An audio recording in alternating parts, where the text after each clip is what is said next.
राधे राधे दोस्तों, आप सभी का हमारे YouTube चैनल पर बहुत बहुत स्वागत है। भाद्रपद शुक्ल पक्ष की अष्टमी तिथि को राधा रानी का जन्म हुआ था, इसलिए इस दिन को राधा अष्टमी के रूप में मनाया जाता है। भगवान कान्हा के जन्म यानी भाद्रपद मास के कृष्ण पक्ष की अष्टमी तिथि से ठीक 15 दिन बाद राधा रानी का जन्म हुआ था। इस दिन भक्तगण व्रत रखने के साथ राधा रानी का धूमधाम से जन्मोत्सव मनाते हैं। मान्यता है कि इस दिन व्रत रखने से राधा श्री कृष्ण के अलावा माँ लक्ष्मी का भी आशीर्वाद प्राप्त होता है। इस दिन राधा रानी के साथ श्री कृष्ण की पूजा करने का भी विधान है। अगर आप श्री राधा अष्टमी का व्रत रख रहे हैं तो राधा रानी की विधिवत पूजा के साथ इस व्रत कथा का पाठ अवश्य करें। तो आइए हम सभी मिलकर जानते हैं। राधा अष्टमी का पावन पर्व हर साल भाद्रपद शुक्ल पक्ष की अष्टमी तिथि को मनाया जाता है। इस दिन भगवान कृष्ण की प्राणेश्वरी राधा रानी का जन्म हुआ था। इस साल राधा अष्टमी 31 अगस्त रविवार को है। राधा अष्टमी के दिन लोग श्री वृंदावनेश्वरी यानी राधा जी की पूजा करते हैं और व्रत रखते हैं। इस दिन राधा रानी के नाम स्मरण से भगवान श्री कृष्ण का भी आशीर्वाद प्राप्त होता है। जिन पर श्री जी और भगवान श्री कृष्ण की कृपा हो जाती है उसका जीवन धन्य हो जाता है, वह पाप मुक्त होकर परम गति को प्राप्त करता है। राधा अष्टमी पर पूजा के समय आपको व्रत कथा अवश्य सुननी चाहिए। धार्मिक ग्रंथों में वर्णित राधा रानी की कथा के अनुसार एक बार नारद जी भगवान सदाशिव के पास पहुँचे और प्रणाम कर पूछा, हे भगवान, मैं आपका दास हूँ, मेरी एक जिज्ञासा है, कृपा उसे शांत कर दीजिए।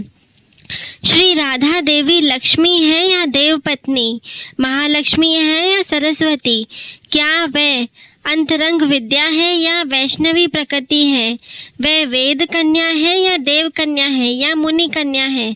इस पर सदाशिव बोले, हे मुनीश्वर, अन्य किसी लक्ष्मी की बात क्या कहें, कोटि कोटि महालक्ष्मी भी श्री राधा रानी के कमल चरण के समान है। हे नारद जी, मैं तो श्री राधा के रूप, लावण्य और गुण आदि का वर्णन करने में खुद को असमर्थ पाता हूँ। तीनों लोगों में कोई भी ऐसा समर्थ नहीं है जो उनके रूप आदि का वर्णन करके पार पा सके। उनकी रूप माधुरी जगत को मोहने वाले श्री कृष्ण को भी मोहित करने वाली है। यदि अनंत मुख से चाहूँ तो भी उनका वर्णन करने की मुझ में क्षमता नहीं है।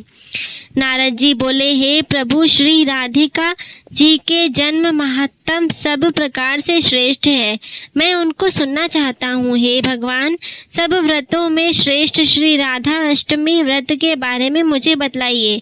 इस पर शिव जी ने बताया कि वृषभानपुरी के राजा वृषभानु महान उदार थे।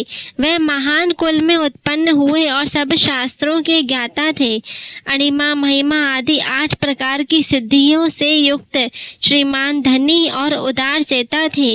वे संयमी, कुलीन, सदा विचार और भगवान श्री कृष्ण के आराधक थे। उनकी भार्या श्रीमती श्री कीर्तिदा थी। ये भी महालक्ष्मी के समान भव्य रूप वाली और परम सुंदरी थी। वह सर्व विद्या और गुणों से युक्त कृष्ण स्वरूपा और महापवित्रवता थी। उनके गर्भ से श्री भाद्रपद शुक्ल पक्ष की अष्टमी को मध्याह्न काल में श्री वृंदावनेश्वरी का जन्म हुआ था। आइए अब हम सभी मिलकर ब्रह्म वैवर्त पुराण के अनुसार एक और कथा का श्रवण करते हैं। एक समय की बात है, गोलोक धाम जहाँ श्री कृष्ण अपने नित्य विहार करते हैं, वहाँ राधा रानी भी श्री कृष्ण के साथ निवास करती थी। एक बार की बात है, जब राधा रानी कुछ समय के लिए गोलोक से दूर थी, तब भगवान श्री कृष्ण अपनी एक सखी विरजा के साथ विहार कर रहे थे। जब राधा जी को इस बात का समाचार मिला तो वह अत्यंत क्रोधित हो उठी और तत्काल श्री कृष्ण के पास पहुंचकर उनसे कठोर वचन कहने लगी। राधा रानी का यह रूप देखकर श्री कृष्ण के परम मित्र श्री धामा को बहुत दुख हुआ। उन्होंने सोचा कि राधा जी ने प्रभु कृष्ण से अनुचित व्यवहार किया है। इसी कारणवश क्रोधवश श्री धामा ने राधा जी को श्राप दे दिया कि हे देवी, आपको अपने दिव्य धाम गोलोक को छोड़कर पृथ्वीलोक पर जन्म लेना पड़ेगा। यह शाप सुनकर राधा रानी और भी क्रोधित हुई और उन्होंने प्रतिशोध में श्रीधामा को भी श्राप दिया कि हे श्रीधामा, तुम भी राक्षस कुल में जन्म लोगे और वहां अपने कर्मों के कारण अनंत मृत्यु को प्राप्त होगे। राधा जी के शाप के फल स्वरूप श्रीधामा का जन्म शंखचूर्ण राक्षस के रूप में हुआ था। यही शंखचूर्ण भगवान विष्णु का अनन्य भक्त था, जिसे बाद में भगवान शिव ने युद्ध में पराजित किया। उधर जब श्री राधा जी क्रोधावस्था में पहुंची तब उनकी सखी विरजा यह दृश्य देखकर अत्यंत व्यथित हुई और वहां से चली गई। वह जाकर नदी स्वरूप में परिवर्तित हो गई। श्री धामा और राधा जी के बीच शाप शापी की इस लीला के बाद भगवान श्री कृष्ण ने राधा जी को समझाते हुए कहा कि प्रिय, अब आपको पृथ्वीलोक पर जन्म लेना होगा। वहां आप वृषभानु जी और उनकी पत्नी देवी कीर्ति की पुत्री के रूप में प्रकट होंगी। सांसारिक दृष्टि से आपका विवाह अयन नामक वैश्य से होगा, जो मेरा ही अंशावतार होगा। इस प्रकार पृथ्वी पर भी आप मेरी प्रिया स्वरूप में रहेंगी, परंतु हमें वहाँ वियोग और मिलन दोनों की लीला का अनुभव करना होगा। भगवान श्री कृष्ण के वचनों के पश्चात योग माया ने देवी कीर्ति के गर्भ में प्रवेश किया। जब कीर्ति देवी प्रसव पीड़ा से गुजर रही थी तब योग माया ने वायु के रूप में वहां प्रवेश किया और उसी क्षण राधा रानी कन्या स्वरूप में प्रकट हुई। इस प्रकार देवी राधा का दिव्य अवतरण पृथ्वी पर हुआ और वे वृषभानु जी और लाडली पुत्री के रूप में बरसाना धाम में पली बढ़ी। ऐसे करनी चाहिए राधा रानी की पूजा। शिव जी ने नारद जी को बताया कि राधा अष्टमी के दिन व्रत रखकर उनकी पूजा करनी चाहिए। इसके लिए श्री राधा कृष्ण के मंदिर को ध्वजा, पुष्प, माल्य, वस्त्र, पताका, तोरण आदि से सजाना चाहिए।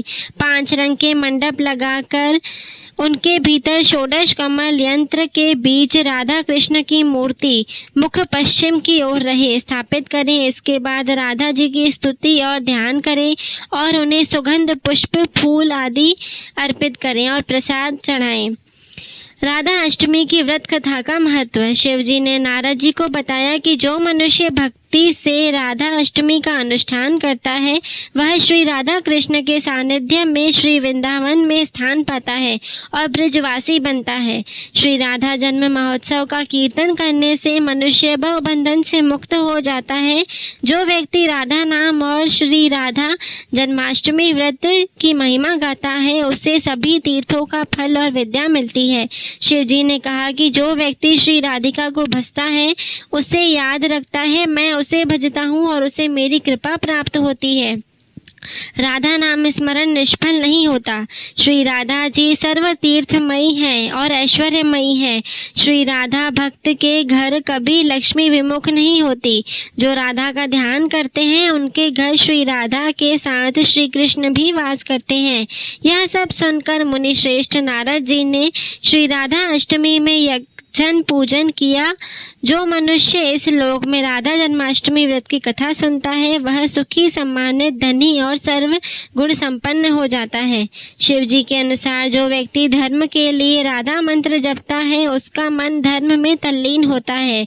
जो राधा जी से धन चाहता है उसे धन मिलता है। जो कामार्थी या मोक्षार्थी है उससे ये चीज़ें प्राप्त होती हैं। श्री राधा की भक्ति करने वाला सुखी, विवेकी और निष्काम हो जाता है।